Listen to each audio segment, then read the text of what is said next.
नमस्कार दोस्तों, मैं सतीश चंद्र भास्कर आप सभी लोगों का आपके चैनल में स्वागत करता हूं। जैसा कि आज का विषय है पाठ्यक्रम। किसी भी कार्य, किसी भी उद्देश्य को जब हम करते हैं, कोई नीति बनाते हैं, तो जब कोई कार्य करते हैं, कोई उद्देश्य बनाते हैं और कोई नीति बनाते हैं, तो उसकी जो विषय वस्तु होती है उसे हम क्रमबद्ध तरीके से व्यवस्थित करते हैं। तो जो क्रमबद्ध तरीके से व्यवस्थित करते हैं, तो उसकी जो विषय वस्तु है, अगर हम उसको क्रमबद्ध तरीके से व्यवस्थित कर दें, तो वही एक पाठ्यक्रम का रूप ले लेती है।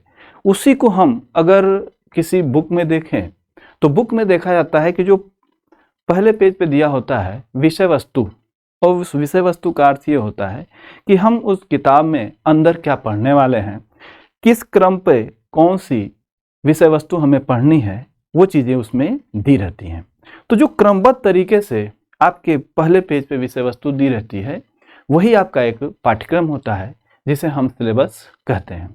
तो आज के इस पाठ्यक्रम के तहत हम लोग आज सीखने का प्रयास करेंगे कि पाठ्यक्रम का क्या अर्थ होता है, इसकी क्या परिभाषा है और इसके क्या मानदंड होते हैं, और तथा इसके निर्माण के लिए किन प्रमुख सिद्धांतों की आवश्यकता पड़ती है। तो आज हम लोग शुरू करते हैं पाठ्यक्रम। तो यहाँ पे हम देखें कि जो पाठ्यक्रम है वो क्या है। तो जो पाठ्यक्रम होता है उसे हम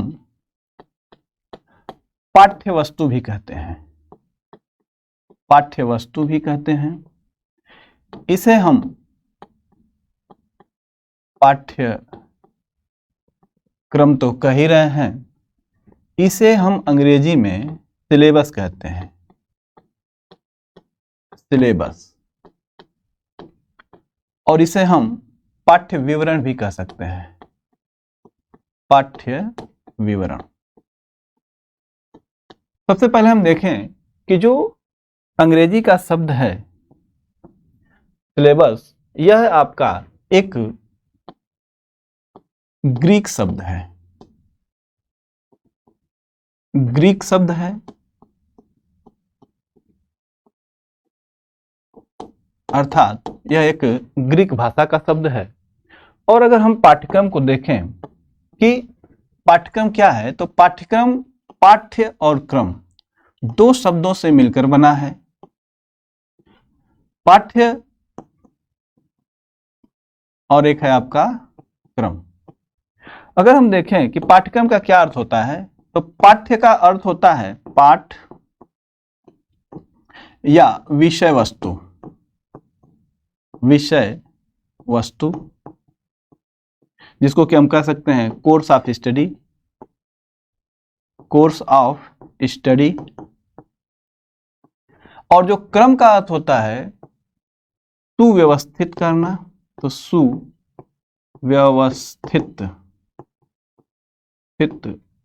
प्रस्तुतिकरण, प्रस्तुतिकरण।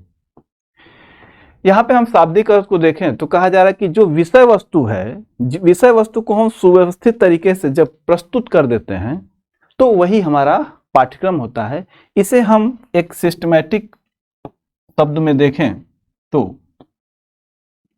कह सकते हैं कि पाठ्यक्रम क्या है। तो कहेंगे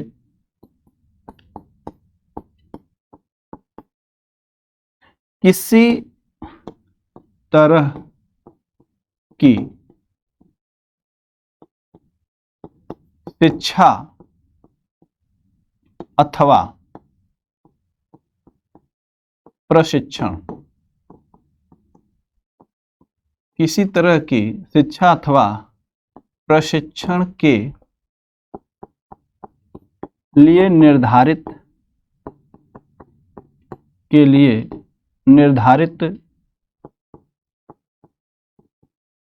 विषयों,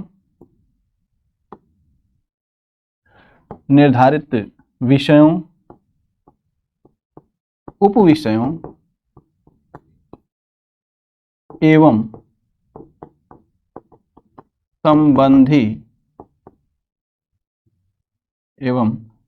संबंधित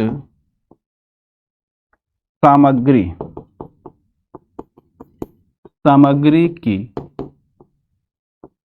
व्यवस्थित एवं सार रूप में प्रस्तुतिकरण ही पाठ्यक्रम कहलाता है।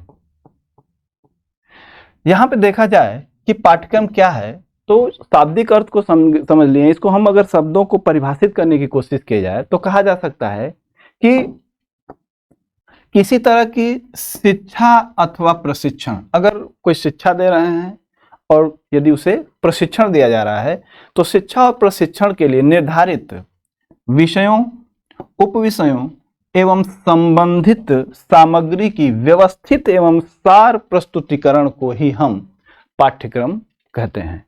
अर्थात पाठ्यक्रम में देखा जा रहा है कि जो विषय हैं, उपविषय हैं और उससे संबंधित जो सामग्री है उसे ही हम व्यवस्थित और सार रूप में प्रस्तुत करते हैं।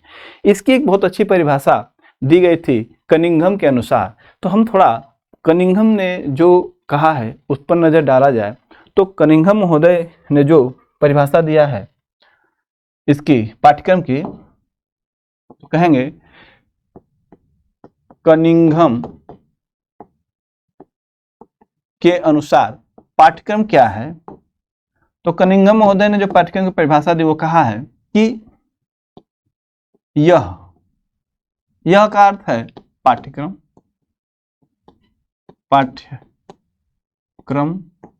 यह कलाकार,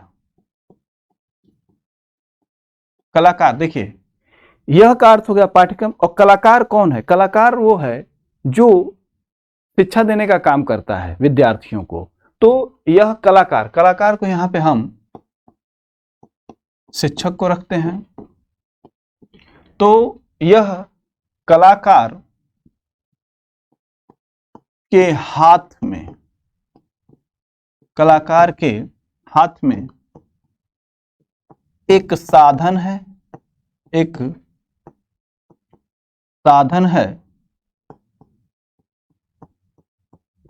जिससे वह पदार्थ कौन है? यहां पे पदार्थ है विद्यार्थी।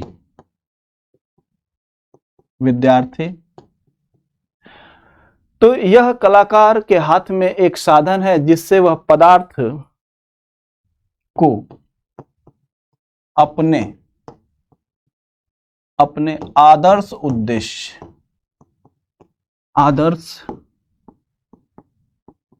उद्देश्य के अनुसार अपने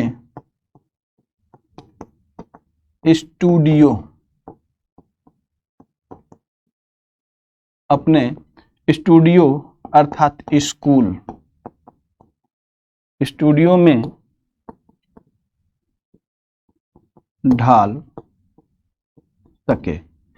देखिए ये कनिंघम महोदय ने कहा कि पाठ्यक्रम क्या है। तो एक पाठ्यक्रम कलाकार यानी कि शिक्षक के लिए हाथ में एक साधन है। कैसा साधन है? जिससे वह पदार्थ यानी कि विद्यार्थी को अपने आदर्श उद्देश्य के अनुसार अपने स्टूडियो में ढाल सके। यानी कि पाठ्यक्रम के माध्यम से एक शिक्षक अपने विद्यार्थी को अपने उद्देश्यों के अनुसार विद्यालय में ढालता है। और जब बालक विद्यालय के नियमों अनुसार, विद्यालय के पाठ्यक्रम के अनुसार उन चीज़ों को ग्रहण कर लेता है जो शिक्षक ने एक उद्देश्य बना के रखे हैं, उन्होंने पाठ्यक्रम में भी उद्देश्य बना के रखे हैं, तो जब बालक उन उद्देश्यों को प्राप्त कर लेता है तो वह जब अपने वातावरण में जाता है तो वातावरण के अनुसार, या ये कहें कि अपने वातावरण में अपने आप को समायोजित कर लेता है।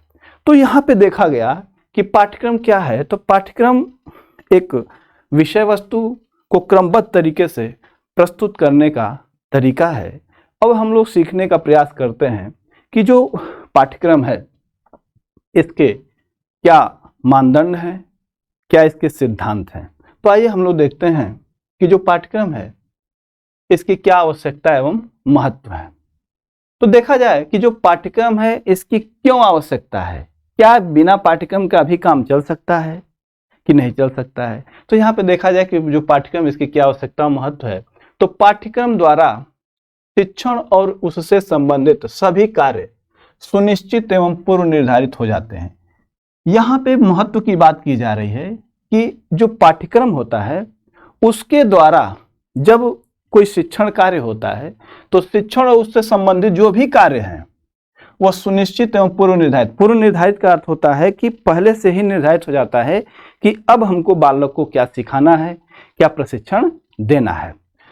दूसरा जो इसकी आवश्यकता है वो है कि पाठ्यक्रम द्वारा विभिन्न विद्यालयों में एक स्तर बनाए रखने तथा एक रूपता स्थापित करने में आसानी होती है। एक स्तर बनाए, स्तर का अर्थ होता है ज्ञान का स्तर, अनुभव का स्तर। अगर सभी विद्यालयों में अगर एक ही तरह का पाठ्यक्रम है तो उस पाठ्यक्रम के एक तरह के होने की वजह से पूरे क्षेत्र का, या ये कहें कि जिस जिस एरिया में वो पाठ्यक्रम है वहाँ के बालकों का समान रूप से मानसिक विकास होता है। तो कहा जा रहा है कि उनमें एक रूपता स्थापित हो जाती है। आज देख रहे हैं कि भिन्न भिन्न तरह के बोर्ड आ गए हैं और वो अपने सिलेबस अलग अलग बना रखे हैं। उससे क्या होता है कि जब कोई प्रतियोगी परीक्षा में लोग बैठते हैं तो वहाँ पे देखा जाता है कि उनके अनुभव और ज्ञान में अंतर पाया जाता है, जिससे कुछ विशेष पाठ्यक्रम के बच्चे या सिलेबस के बच्चे जो होते हैं वो किसी न किसी फील्ड में अच्छा रिजल्ट कर जाते हैं और कुछ बच्चे ऐसे होते हैं जो कि रिजल्ट अच्छा नहीं देते। अगर पाठ्यक्रम सबका एक हो जाए, समान हो जाए, तो सभी बच्चों के मापन और मूल्यांकन में सहूलियत हो जाएगी। यानी कि एक अच्छे नागरिक बनने में वो सभी, एक अमीर, गरीब, ऊंच नीच, इस तरह का कोई भेदभाव नहीं रह जाएगा अगर सभी के लिए पाठ्यक्रम एक तरह से कर दिया जाता है तो। लेकिन वर्तमान में पाठ्यक्रम में भिन्नता पाई जाती है। पाठ्यक्रम के द्वारा यह पता चलता है कि कौन कौन विषय वस्तु पढ़ाना है। अब यहाँ पे देखिए, पाठ्यक्रम जब मिल जाता है तो शिक्षक को यह पता चल जाता है कि हमें किन किन चीज़ों को पढ़ाना है और उसे कितने समय के अंदर पढ़ाना है। अगर हमें पता चल जाता है कि क्या विषय वस्तु है और कितने समय में, तो ये सब चीज़ें हमारे पाठ्यक्रम में दी होती हैं और हम उसको एक निश्चित समय पर समाप्त करते हैं। पाठ्यक्रम से यह पता चलता है कि परीक्षा में किस किस टॉपिक से प्रश्न पूछे जाएंगे। जिस तरीके से केवीएस का सिलेबस आया है, सिलेबस में आपने देखा होगा कि वहाँ पे ये बताया गया है कि कौन कौन से टॉपिक से हम प्रश्न पूछेंगे और कितने नंबर के प्रश्न पूछेंगे, वहाँ पे ये भी दिया गया है। तो सिलेबस क्या बताता है? सिलेबस ये भी बता रहा है कि हम किस टॉपिक से प्रश्न पूछेंगे और कितने का पूर्णांक होगा। पूर्णांक भी है, देखिए किसी में 60 का पूर्णांक है तो किसी में 40 का पूर्णांक है, और 40 और 60 के पूर्णांक में भी फिर जब विषय वस्तु को और कैटेगराइज किया गया है तो वहाँ पे कोई 10 नंबर का है तो कोई 5 नंबर का है, ऐसे बांटे गए हैं। तो यहाँ पे बताया जा रहा है कि पाठ्यक्रम से यह पता चलता है कि परीक्षाओं में किस किस टॉपिक से प्रश्न पूछे जाएंगे और कितना पूर्णांक होगा, तथा किस टॉपिक से कितने अंक के प्रश्न पूछे जाएंगे। सारी चीजें हो गई इसमें। तो यही है पाठ्यक्रम की आवश्यकता एवं महत्व। अभी और देखते हैं इसकी कुछ आवश्यकता महत्व। शिक्षक को यह भी पाठ्यक्रम के आधार पर परीक्षा प्रश्न पत्र का निर्माण करने तथा छात्रों का मूल्यांकन करने में सुविधा होती है। देखिए, जब पाठ्यक्रम निर्धारित हो जाता है तो एक शिक्षक को परीक्षा प्रश्न पत्र का निर्माण करने में बहुत सुविधा होती है कि हम बच्चे को किस दायरे में प्रश्न पूछेंगे। ऐसा तो नहीं न है कि बच्चे ने उस चीज को पढ़ा न हो और जो हम पूछ रहे हैं। जब शिक्षक के सामने सिलेबस होता है तो शिक्षक उस सिलेबस को से ही प्रश्न पूछता है जिसके प्रश्नों का उत्तर बालक देने में समर्थ हो, क्योंकि जो सिलेबस होता है वो बालक की मानसिकता, रुचि आदि चीजों को देखकर बनाया जाता है। सभी विद्यालय में समान पाठ्यक्रम लागू होने से राज्य या देश स्तरीय मेधावी विद्यार्थियों को चयन करने में सुविधा मिलती है। जैसा कि अभी हमने डिस्कस किया कि अगर हर बोर्ड में सिलेबस अगर एक हो जाएगा तो एक समान रूप से बालकों का मूल्यांकन हो सकता है। पता चलता है कि किसी बोर्ड में कुछ सिलेबस अलग दिया है, किसी में कुछ अलग दिया हुआ है, और जब मूल्यांकन की बात आती है तो हो सकता है कि बच्चे ने वो अपने सिलेबस में पढ़ा ही ना हो, तो बच्चा वो प्रश्नों का उत्तर देने में असमर्थ रहेगा और जब प्रतियोगी परीक्षा होगी तो उससे वो बाहर हो जाएगा। तो यहाँ बताया जा रहा है कि सभी विद्यालयों में समान पाठ्यक्रम लागू होने से राज्य या देश स्तरीय मेधावी विद्यार्थी के चयन करने में सुविधा मिलेगी। तो यहाँ पे जो पाठ्यक्रम है उसको समान रूप से वितरित करने की बात की जाती है। आइए हम देखते हैं कि अब जो ये पाठ्यक्रम है इसके क्या मानदंड है, अर्थात कि इसके क्या क्राइटेरिया है पाठ्यक्रम के। तो जो पाठ्यक्रम के मानदंड हैं, क्राइटेरिया ऑफ सिलेबस, इसके मुख्य रूप से 4 मानदंड है। क्या है कि पाठ्यक्रम को किस तरीके से आप बना रहे हैं उसके लिए मानदंड है। तो 4 मानदंड है। एक है विषय वस्तु अर्थात कि सब्जेक्ट, एक है अनुभव यानी एक्सपीरियंस पे, एक अभिवृत्तियां यानी कि एटीट्यूड, और कौशल। यानी कि पाठ्यक्रम के मानदंड में हम मुख्य रूप से इन 4 मानदंडों की बात करते हैं। तो वे 4 मानदंड कौन कौन से हैं उनका एक सामान्य सा हम परिचय देखते हैं। तो जैसे विषय, सब्जेक्ट, अगर हम विषय यानी कि सब्जेक्ट की बात करें तो इसके अंतर्गत क्या है, तो पाठ्यक्रम के अंतर्गत सम्मिलित किया जाता है कला, संगीत, साहित्य, भाषा, धार्मिक शिक्षा, इतिहास, भूगोल, सामाजिक विज्ञान, भौतिक विज्ञान, जीव विज्ञान, गणित, शारीरिक शिक्षा, अर्थशास्त्र, मनोविज्ञान और भी विषय रख सकते हैं। अर्थात विषय के अंतर्गत हम इन विषयों को हम रखते हैं। तो जब कभी भी पाठ्यक्रम बनता है तो इन विषयों को देखते हैं, और भी विषय जो छूट जाते हैं उनको भी हम इसमें जोड़ सकते हैं। अगला है अनुभव। अनुभव में क्या शामिल किया जा सकता है कि जो बालक है वो, उसके लिए पाठ्यक्रम ऐसा तैयार किया जाए कि बालक एक अच्छे अनुभव की अनुभूति कर सके, अर्थात उसको जब पढ़े, सीखे, समझे तो उसके अंदर नए अनुभव और अच्छे तरीके से और वैसे अनुभव हों जिनका वो उपयोग कर सके।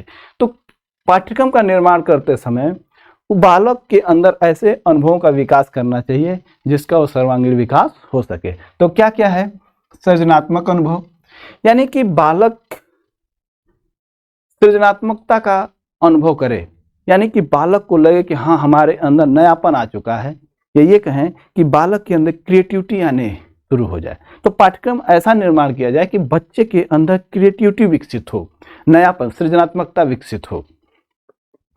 तथा धार्मिक, आध्यात्मिक, ललित कला, मानवता, सामाजिक, राजनैतिक, संप्रेषण, अभिव्यक्ति, गणित संबंधी, मूल्यांकन संबंधी और उत्पादन संबंधी आदि चीजों को हम अनुभव के अंतर्गत रख सकते हैं। इसका जो अगला मानदंड है वो है अभिवृत्तियां। अभिवृत्तियों के अंतर्गत हम क्या रखेंगे, एटीट्यूड क्या होता है, बालक की जो मानसिक तत्परता होती है उसे ही हम अभिवृत्ति कर सकते हैं, मनोवृत्ति भी कर सकते हैं। इसका अर्थ होता है कि बालक के एक व्यवहार करने की जो मानसिक तत्परता होती है वो तैयार की जाती है। तो पाठ्यक्रम में ऐसी अभिवृत्ति को विकसित किया जाता है जिसमें आत्मविश्वास, स्वमूल्यांकन, स्व अनुशासन, ईमानदारी, सच्चाई, संवेदनशीलता, वस्तुनिष्ठता, आत्मचिंतन, कल्पना शक्ति, एकाग्रचित होने की प्रवृत्ति और समायोजन की प्रकृति आदि को सम्मिलित किया जा सकता है। तो ये जो मानदंड है अभिवृत्तियों में हम इन बिंदुओं को रखेंगे। वहीं पे देखें कि जो कौशल है, स्किल, इसके अंतर्गत क्या है कि लिखना, पढ़ना, देखना, बोलना, निरीक्षण करना, विभिन्न प्रकार के यंत्रों को प्रयोग करने के कौशल। देखिए यहाँ पे कहा जा रहा है कि विभिन्न प्रकार के यंत्रों को प्रयोग करने का कौशल सीखना, अर्थात कि कौशल में हम विभिन्न प्रकार के जितने तरह के यंत्र होते हैं उनकी बात कहते हैं। लिखने का तरीका सीखना अच्छी तरीके से, पढ़ने का तरीका सीखना, सुनने का तरीका, देखने का तरीका, अर्थात हर चीज को देखने और सुनने का एक कौशल होना चाहिए। जैसे 2 लोग हैं, अगर इस पेन को देखना है तो इसके देखने का नजरिया या कौशल अपने अपने हिसाब से लोग देखेंगे। जो सामान्य रूप का व्यक्ति है वो देखेगा तो कहेगा कि यह एक पेन है। जो रसायन विज्ञान या इंजीनियर टाइप का दिमाग होगा वो सोचेगा कि यार ये तो प्लास्टिक का बना है, इसमें ये स्याही पड़ी है, सॉरी स्याही तो है नहीं फिर भी चल रहा है। तो इस तरीके से लोग इसको देखेंगे, नजरिया, यानी कि इसको देखने का जो नजरिया है वो भी कौशल है एक तरह का। और वो आपके अनुभव और ज्ञान से विकसित होता है। हर चीज को देखने का जो नजरिया होता है वो आपके अनुभव और ज्ञान पर आधारित होता है। कभी हम लोग डिस्कस करेंगे दर्शन पे, जब बात की जाएगी तो वहां पे हम लोग आपके नजरिया की बात करेंगे, आपका दर्शन कैसे विकसित होता है, हम लोग वहां विस्तृत चर्चा करेंगे। यहाँ पे आइए देखते हैं। तो लेख सुंदर लिखना, संप्रेषण का कौशल, कैसे हम अपने विचारों को अच्छी तरीके से रख सकते हैं, यहाँ पे पाठ्यक्रम में रखा जाएगा। समस्या समाधान, अनुमान लगाना, सामाजिक कौशल, स्वीकार करने का कौशल, कार्य करना, विभेदीकरण, शिल्प तथा आर्ट के कार्य करना आदि सम्मिलित कर सकते हैं। अर्थात जब पाठ्यक्रम का निर्माण होगा तो वहां पे हम उन मानदंडों को ध्यान में रखेंगे, विषय का ध्यान रखेंगे, अनुभव का ध्यान रखेंगे, अभिवृत्ति का ध्यान रखेंगे और कौशल का ध्यान रखेंगे। यहाँ पे हम पाठ्यक्रम को जब मानदंड को देख लेते हैं तो हमारे पास एक बिंदु बनता है कि जब कभी भी पाठ्यक्रम का निर्माण हो तो हम किन किन सिद्धांतों को अपने केंद्र बिंदु में रखेंगे। अगर हम देखें कि जो पाठ्यक्रम के सिद्धांत हैं उनको केंद्र बिंदु में रखा जाए तो कौन कौन से आएंगे।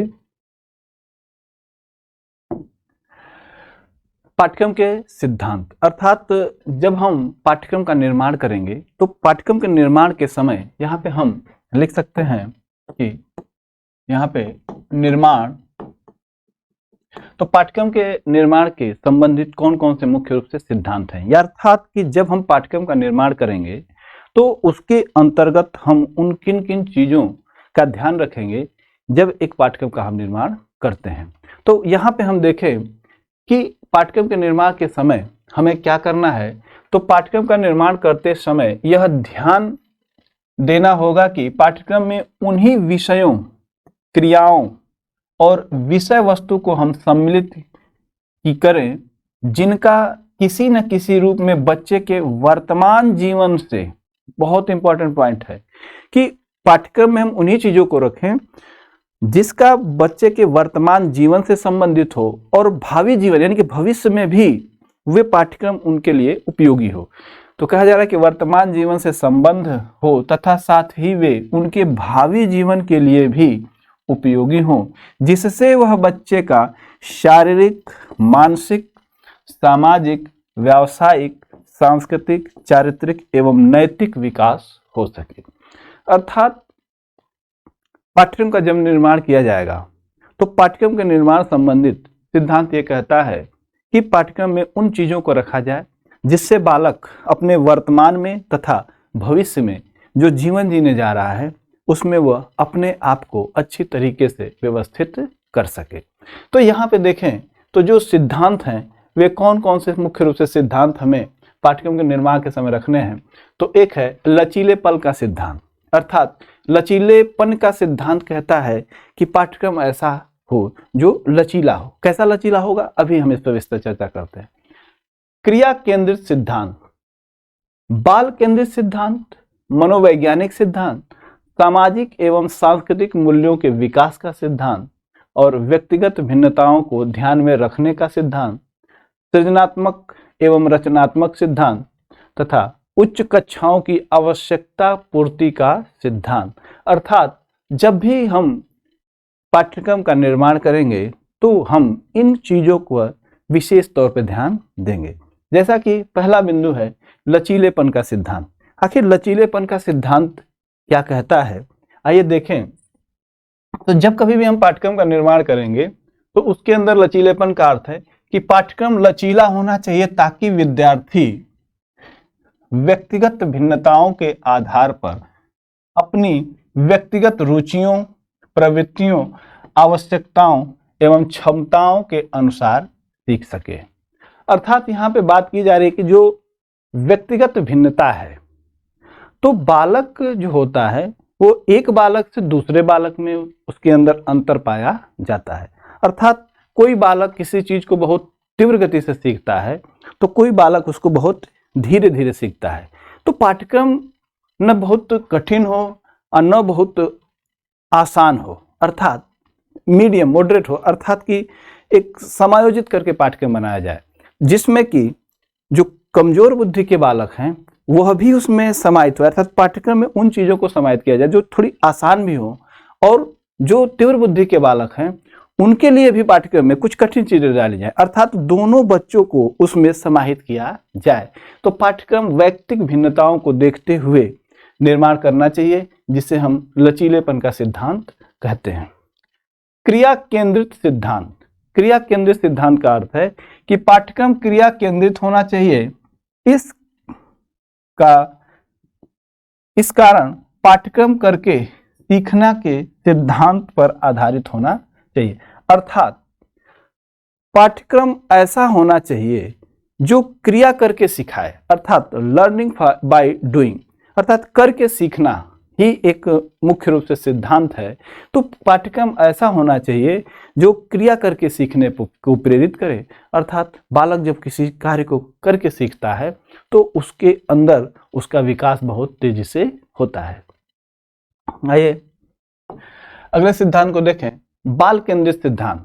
आज की जो शिक्षा प्रणाली है, शिक्षा पद्धति है, वो बाल केंद्रित शिक्षा पद्धति है। बाल केंद्रित शिक्षा पद्धति का अर्थ होता है कि बच्चे को ध्यान में या केंद्र में रखा जाए। तो जब कभी भी पाठ्यक्रम का निर्माण किया जाएगा तो बच्चे की रुचि, बच्चे की आयु, बच्चे की जिज्ञासा, इन सभी चीजों को देखकर ही हमें पाठ्यक्रम का निर्माण करना चाहिए। अर्थात पाठ्यक्रम ऐसा न हो कि बच्चे की रुचि, आयु, जिज्ञासा इससे परे हो। अगर इससे परे होगा तो बच्चे उसमें रुचि नहीं लेगा और उस विषय वस्तु को सीख नहीं सकता। इसलिए पाठ्यक्रम का निर्माण करते समय बच्चे को केंद्र बिंदु में रखा जाता है। क्या कहा जा रहा है कि विद्यार्थी की जिज्ञासा एवं रुचियों को ध्यान में रखकर उनकी आवश्यकताओं के अनुरूप पाठ्यक्रम का निर्माण करना चाहिए। पाठ्यक्रम निर्माण में विद्यार्थी की रुचियों, आवश्यकताओं, प्रवृत्तियों, अभिव्यक्तियों, क्षमताओं, आयु एवं बुद्धि आदि पर ध्यान देना अति आवश्यक है। अगर पाठ्यक्रम का निर्माण किया जाता है और इन विषय वस्तु या इन बिंदुओं पर ध्यान नहीं दिया जाता है तो एक बच्चे का सही विकास नहीं हो सकता, या ये कहें कि बच्चे का जो व्यवहार है वो सही तरीके से बदल नहीं सकता, या ये कहें कि व्यवहार सही शेप नहीं ले सकता। आइए हम अगले सिद्धांत की बात करें तो है मनोवैज्ञानिक सिद्धांत। देखिए, मनोवैज्ञानिक सिद्धांत की बात की जाए तो आज बाल केंद्रित शिक्षा व्यवस्था की बात की जा रही है और पाठ्यक्रम बाल केंद्रित होना चाहिए, जिसमें हमें बच्चों की मानसिक स्तर, उसकी आवश्यकता, रुचि, क्षमता, जिज्ञासा और सक्रिय सहभागिता को ध्यान देना चाहिए, अर्थात उसे प्राथमिकता देनी चाहिए। तो जब कभी भी हम पाठ्यक्रम का निर्माण करें तो इन चीजों को हमें प्राथमिकता देनी है। ऐसा न हो जैसे पहले के जो सिलेबस हुआ करते थे, तो पहले सिलेबस ऐसे बनते थे कि जो शिक्षक चाहता था वही बच्चों से पढ़वाता था, ये कहें कि बच्चे उनको जबरन सिखाता था। लेकिन अब क्या है कि जो बच्चे सीखना चाहते हैं वो सिखाइए, बच्चा जिस चीज में रुचि ले रहा है वो सिखाइए, ताकि उसका सही दिशा में विकास हो सके। तो यहाँ पे बच्चे की रुचि किस में है, उसकी क्षमता कैसी है, जिज्ञासा कैसी है और किन किन चीजों में वह सक्रिय रूप से सहभागी हो सकता है, इन चीजों को पाठ्यक्रम में अगर हम रखते हैं तो बच्चा एक अच्छा नागरिक बन सकता है। इसलिए इसको प्राथमिकता देनी चाहिए। अगला जो सिद्धांत है वो है सामाजिक एवं सांस्कृतिक मूल्यों के विकास का सिद्धांत, अर्थात कि पाठ्यक्रम में सामाजिक और सांस्कृतिक मूल्यों की भी बात करनी चाहिए। बच्चे कुशल सामाजिक नागरिक बन सकेंगे, अर्थात हम अगर सामाजिक और सांस्कृतिक मूल्यों के विकास की बात को अगर हम पाठ्यक्रम में रखते हैं तो वह एक कुशल सामाजिक नागरिक बन सकेंगे, जिसमें हमें ये ध्यान देना पड़ेगा कि कुशल और सामाजिक नागरिक बनने के लिए एक बच्चे के अंदर कैसे हो, उसके लिए हमें पाठ्यक्रम में नैतिक मूल्यों को रखना पड़ेगा, सांस्कृतिक विषय वस्तुओं को रखनी पड़ेगी, ताकि बच्चे के अंदर सामाजिक और सांस्कृतिक मूल्यों का विकास हो सके। अगला सिद्धांत है व्यक्तिगत भिन्नताओं को ध्यान में रखें। जैसा अभी पिछले बिंदु पर हम लोगों ने देखा, व्यक्तिगत भिन्नता का अर्थ होता है कि एक बालक दूसरे बालक से अलग होता है, रंग रूप से अलग हो सकता है, बुद्धि में अलग हो सकता है। ठीक उसी तरीके से एक बालक अपने आप में भी अलग होता है। जैसे कि हो सकता है कि उसको बहुत गणित अच्छी आती हो, लेकिन हो सकता है कि वो भूगोल न जानता हो, इतिहास न जानता हो, अंग्रेजी न जानता हो सकता है कि वो संस्कृत अच्छा जानता हो तो अंग्रेजी अच्छा न जानता हो सकता है कि अच्छा बोल लेता है लेकिन अच्छा गाता नहीं है। इसका मतलब कि ये अंतर है, व्यक्तिगत भिन्नता है, इंडिविजुअल डिफरेंस होता है, जो कि आपके सिलेबस में, केवीएस के सिलेबस में नहीं है, लेकिन अन्य जो प्रतियोगी परीक्षा होती है उसके सिलेबस में दिया होता है, उसे हम लोग वहां देखेंगे। यहाँ पे सिर्फ पाठ्यक्रम के सिद्धांत की बात करते हैं, यहाँ पे सिर्फ यहीं पे रखते हैं कि जो व्यक्तिगत भिन्नता होती है, एक बालक का दूसरे बालक में अंतर और एक स्वयं में भी भिन्नता होती है, तथा कुछ बालक पिछड़े बालक यानी कम बुद्धि के होते हैं और कुछ प्रतिभाशाली। तो पाठ्यक्रम का ऐसा निर्माण करें कि उसमें सभी बालक समाहित हो जाएं, अर्थात पाठ्यक्रम ऐसा हो जिसमें प्रत्येक बालक अपनी जिज्ञासाओं को पूर्ण कर सके, अर्थात तीव्र बालक हो उसकी भी जिज्ञासा की पूर्ति हो जाए, उसमें जो कमजोर बालक है उसकी भी जिज्ञासा, यानी कि सरल और कठिन दोनों का समावेश करना पड़ेगा। तो पाठ्यक्रम में व्यक्तिगत भिन्नताओं को ध्यान में रखना चाहिए। आइए, उच्च कक्षाओं की आवश्यकता की पूर्ति का सिद्धांत। उच्च कक्षाओं की आवश्यकता की पूर्ति का सिद्धांत का अर्थ होता है कि जब बालक निम्न कक्षा से जब ऊंचे क्लास में जाता है पढ़ने के लिए, तो उसको इस तरीके से पहले से ही तैयार करके रखा जाए, यानी कि पाठ्यक्रम में ऐसी चीजें डाली जाएं कि जब बच्चा उच्च शिक्षा लेने जाए तो उसको वहां पे अपने आप को एडजस्ट या समायोजित करने में कोई समस्या न हो। उससे संबंधित बिंदु कह रहा है कि पाठ्यक्रम में उन सभी प्रकरणों, नियमों एवं सिद्धांतों आदि को उचित स्थान देना चाहिए जिनकी आवश्यकता उच्च ज्ञान की में तथा बच्चे के भावी जीवन में उपयोगी हो। अर्थात जब बच्चा उच्च ज्ञान लेने जाए तो उसमें वो चीजें उपयोगी हों और उसके भविष्य में जो जीवन जीने जा रहा है उसमें भी उपयोगी हो। अर्थात पाठ्यक्रम ऐसा हो जो उच्च कक्षाओं की आवश्यकता की पूर्ति करता हो। वहीं पे अगला जो है सृजनात्मक एवं रचनात्मक सिद्धांत। सृजनात्मक एवं रचनात्मक सिद्धांत की बात करता है तो पाठ्यक्रम में ऐसी विषय वस्तु का चयन किया जाना चाहिए जिससे कि बच्चे में रचनात्मक तथा सृजनात्मक तक कौशलों का विकास हो सके। रचनात्मक और सृजनात्मक एक बड़ा टॉपिक है, इसको हम डिस्कस करेंगे जब कभी ये आएगा आगे, लेकिन यहाँ पे सामान्य सी बात समझ सकते हैं। रचनात्मकता का अर्थ होता है मौलिकता से, अर्थात बालक अपने अंदर मौलिकता लाता है, कोई नई चीज बनाता है जो पहले नहीं बनी होती है और वैसी चीज लाता है, क्रिएटिविटी लाता है अपने अंदर। तो बच्चा क्रिएटिविटी कैसे लाएगा? जब वैसे उसको अनुभव करने का अवसर दिया जाएगा, पाठ्यक्रम में वैसी चीजें डाली जाए जिससे बच्चा अपने अंदर नए नए विचार उत्पन्न करे, नई नई सोच विकसित करे। तो ये होगा कब? जब पाठ्यक्रम में ये सब चीजें डाली जाएंगी तब। अर्थात एक पाठ्यक्रम जो होता है वे बच्चे के अच्छे चारित्रिक निर्माण, सामाजिक, राजनैतिक और यहाँ तक कि देखा जाए कि जो पाठ्यक्रम है उसके माध्यम से बच्चे का जो मानसिक विकास होता है वह बहुत तीव्र गति से होता है। अगर पाठ्यक्रम में मानसिक विकास से संबंधित, सामाजिक विकास से संबंधित चीजें अगर अच्छी तरीके से रखी गई हैं, व्यवस्थित तरीके से कर दी गई हैं, तो बच्चे का एक अच्छा विकास होता है। तो हम लोग ने आज सीखा कि पाठ्यक्रम क्या होता है। हम लोग अगले क्लास में क्या है करिकुलम, जिसे कि हम पाठ्यचर्या कहते हैं, उसको देखने के साथ साथ उसमें यह भी देखेंगे कि पाठ्यक्रम और पाठ्यचर्या अर्थात सिलेबस और करिकुलम में क्या अंतर होता है, उसे भी हम देखेंगे। तो हमारे पास जो ये डाउट था कि पाठ्यक्रम और पाठ्यचर्या में क्या अंतर होता है, ये सारे कॉन्सेप्ट आपको क्लियर हो जाएंगे। और ऐसा है कि यह टॉपिक में भी, सिलेबस में भी दिया हुआ है, तो इसको बहुत सावधानी से समझिए। तो मिलते हैं अगले वीडियो में। धन्यवाद।